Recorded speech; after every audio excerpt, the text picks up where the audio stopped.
that was the outcome document for Compromiso de Sevilla that Jason has referred to, which is also referred to as the Sevilla document. So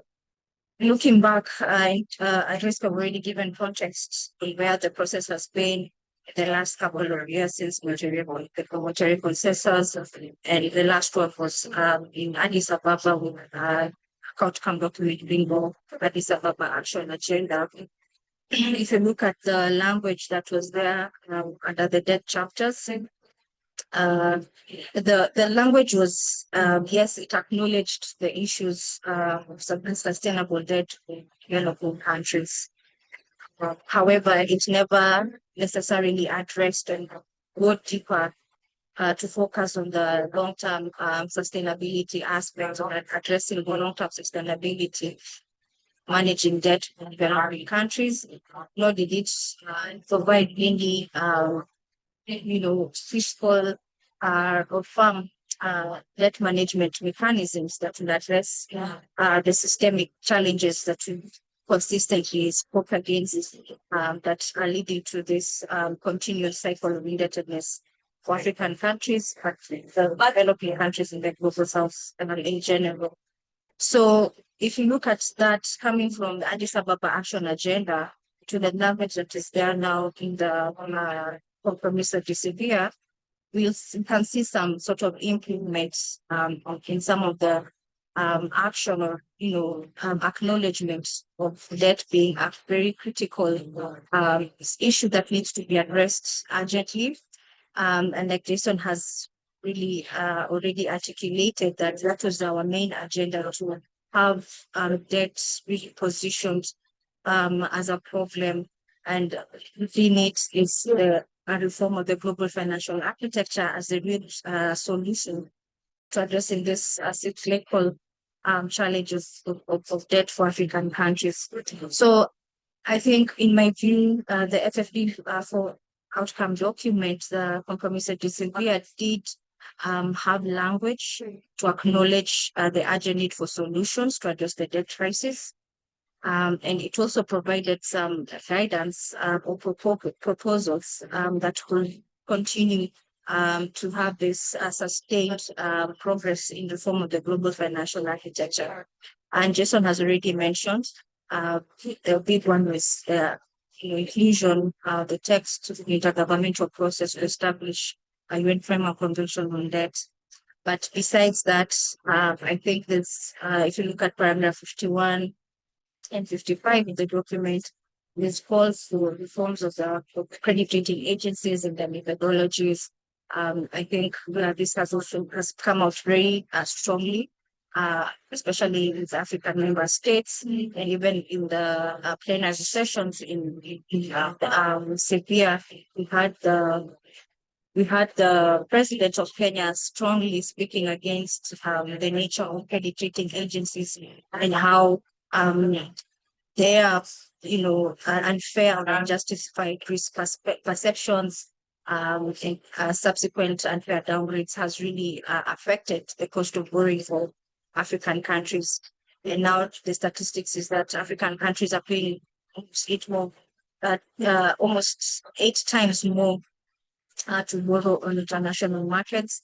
compared to advanced economies. So in the document, you'll see there's a call for reform of credit rating agency to refine their methodologies,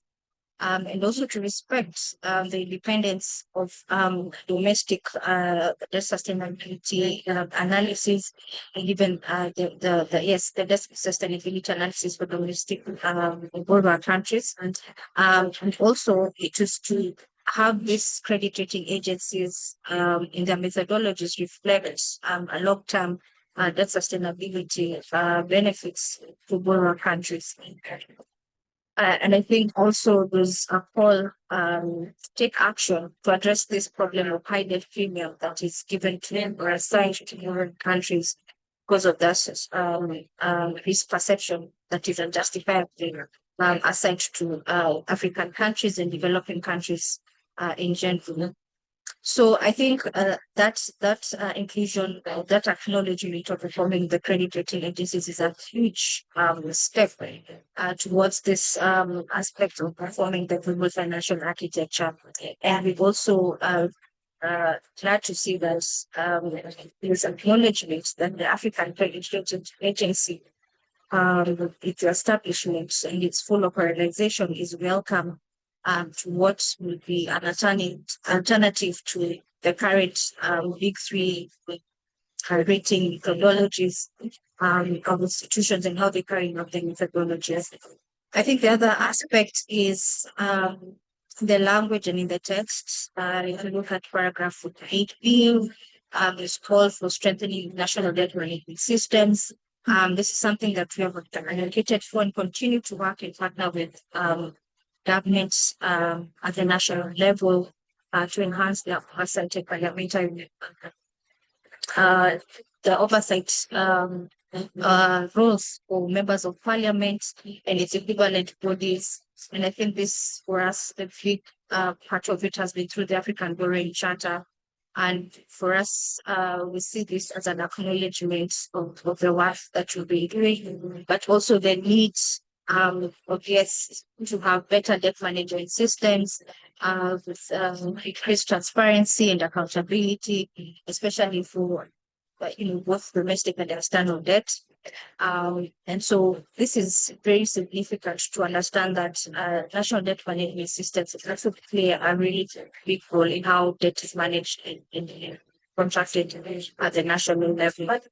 I think the other aspect is on calls for debt suspensions,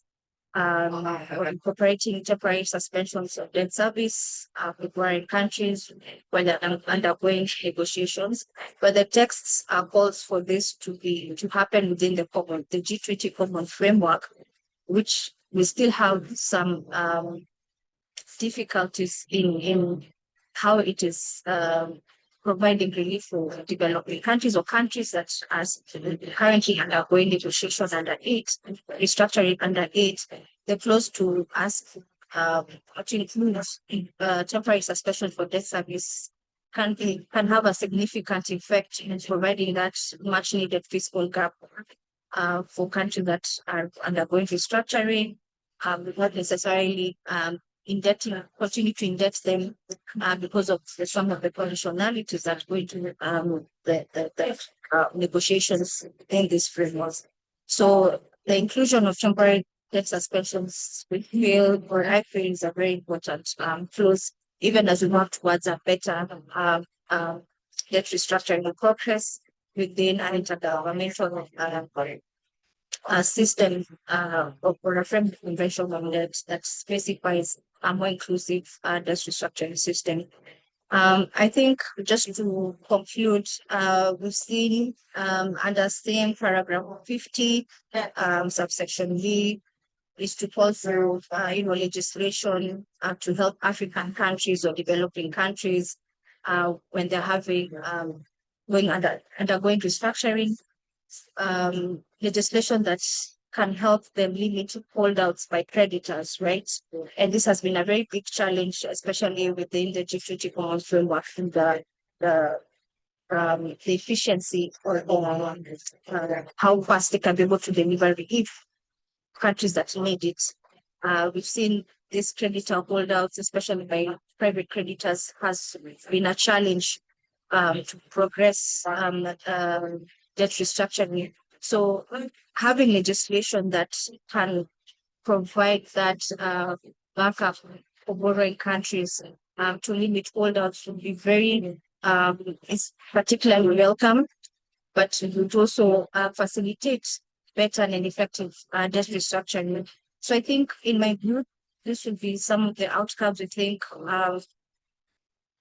the language has improved significantly from the past FfD4, the Addis Ababa action agenda, and it